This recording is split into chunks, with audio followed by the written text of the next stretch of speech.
Greg, a judgment at the end of our lives is an implicit part of many religions, certainly Christianity. Yes. And a major factor in that judgment is that there is something that's called hell. People talk about it all the time. Mm-hmm. The traditional view is that this is where the bad people suffer eternally. If I'm bad, is that where you're going to put me forever? I don't put anyone there. I'm not God. Okay.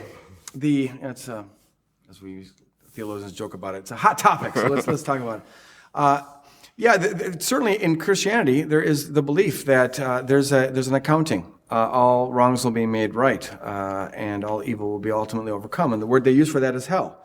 Now, what exactly is meant by that is a matter of some great discussion. Jesus referred to Gehenna, and that was like the dump outside of Jerusalem, where they would throw all the refuse. And so when he's talking about hell, he's really saying that if you don't turn out the way a human being is supposed to turn out, it's like a pot not working the way a pot's supposed to work, and it gets thrown out to the garbage heap. But it's clearly a metaphor for a life that has turned out wrong. Well, the traditional view is that this is a place where people who didn't make it here are going to suffer forever in torment, no matter what the evil that people have caused. It's still a finite life of Right. 70 years, 80 years, 90 years people live. Would a all-good God take finite evil and turn it into infinite, eternal torment? Yeah. I think you're raising a very strong objection to the traditional teaching on hell. It certainly is, I think, inconceivable to us that there could be any crime for which you would suffer endlessly.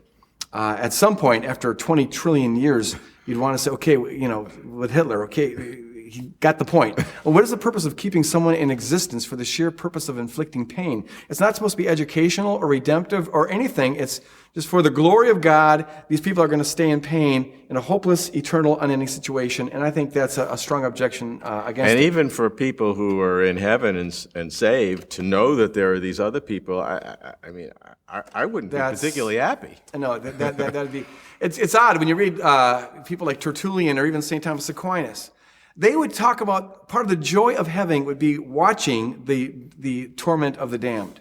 You find that in these theologians. And to me, that's just inconceivable. I don't care who it is. There's be a few people that maybe for a short while, it's like, okay, they need to get their due. But after a day or two or 10,000 years, it's like, okay, enough. This is going to ruin the party. But there's another way of thinking about it. When the Bible talks about eternal suffering, and there's 6 times in the New Testament where it uses that term, it could mean this, or something like this. It also talks about eternal redemption. But it doesn't mean that the redemption is going on forever. It means that once you're redeemed, it's permanent.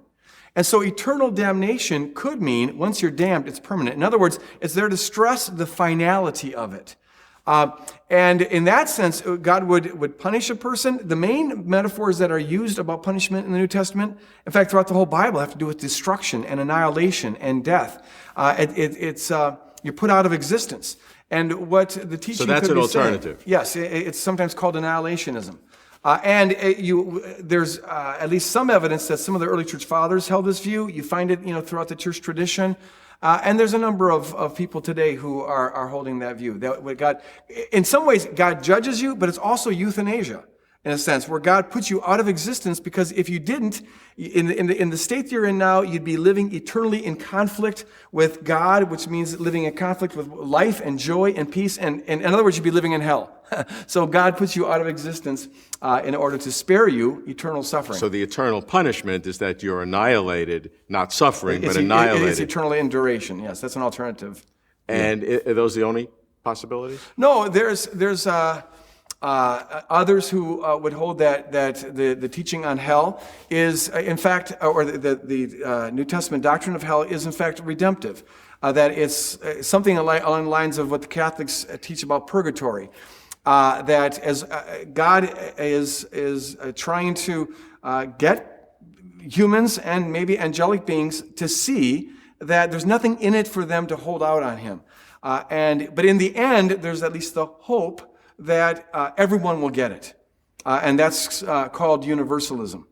And so there's a time of punishment, however long it takes, but that in the end, everyone will get it. So now we have three alternatives. We have eternal suffering, Right. where you're totally conscious and forever miserable. You have annihilationism, Right.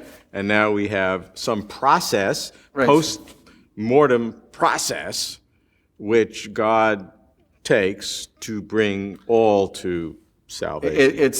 The purpose of hell is not just retribution, but it's educational.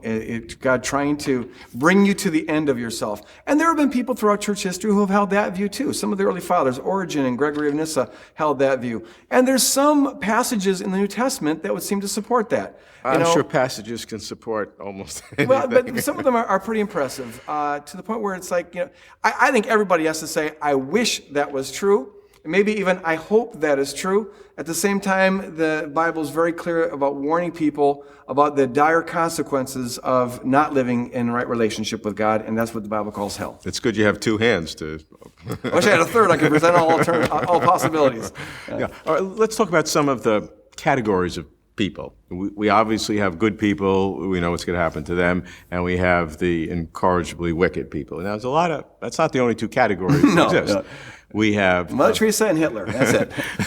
We have babies who born a day and then die and had almost no consciousness at all. We have people who've lived in different parts of the world that they never heard the right religion, if there is a difference. And, sure. I mean, all different. We have had people who have heard enough and then rejected it a little bit, but lived good lives. Yeah. So, do you differentiate? Who goes to heaven? Who goes to hell? Or any of your category? You have a lot of categories of people and a lot of alternatives. Yeah. How do you sort this out? Well, there's a lot of questions in that one. Let me just say, I think two or three things. First is this: everything hangs here upon what your picture of God is. What is God going to do with people in the end?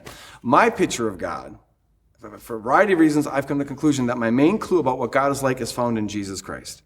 And Jesus Christ dies on the cross for the very people who crucify him, which in the end, the New Testament teaches is all of us. So God is a God of love who expresses his love by dying for his enemies.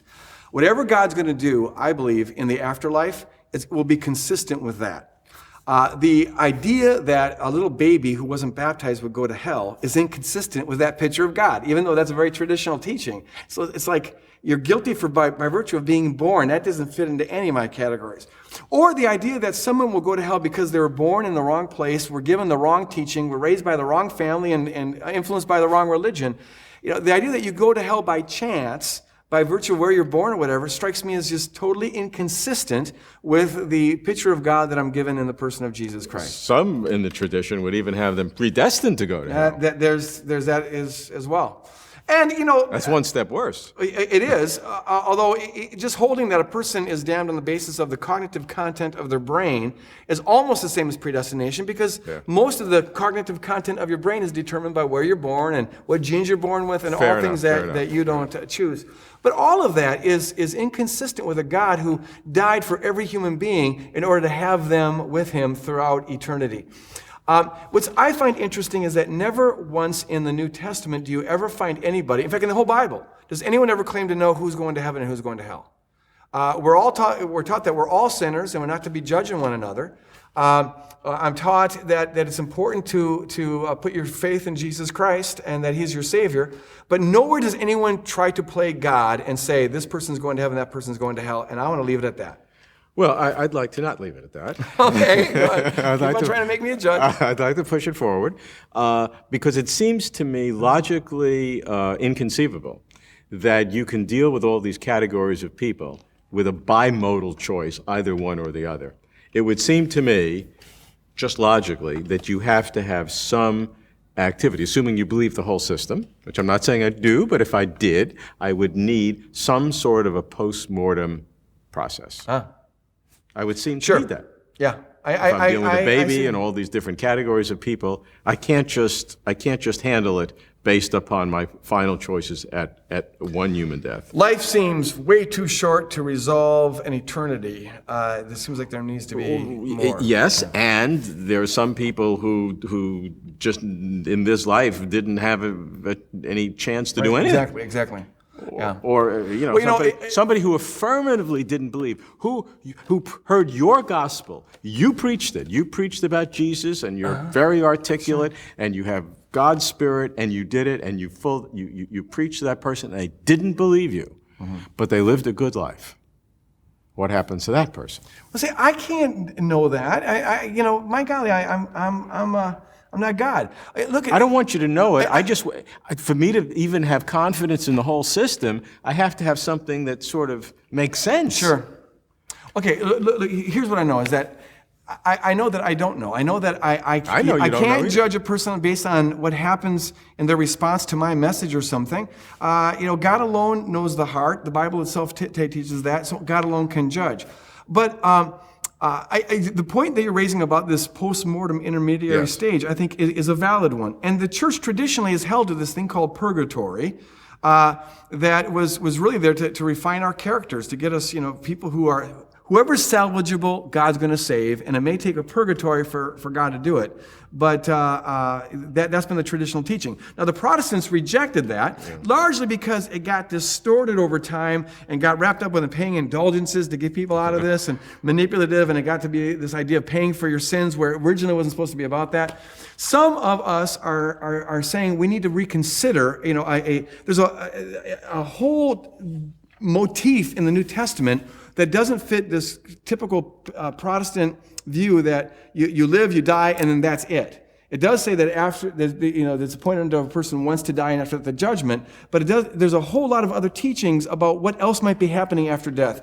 Jesus gives a bunch of teachings about how there'll come a time when all wrongs must be made right. There's be a punishment, but it's not an eternal kind of a thing. And so I want to consider the possibility that that after death, the process of growing and learning and adjusting and character refinement, that goes on.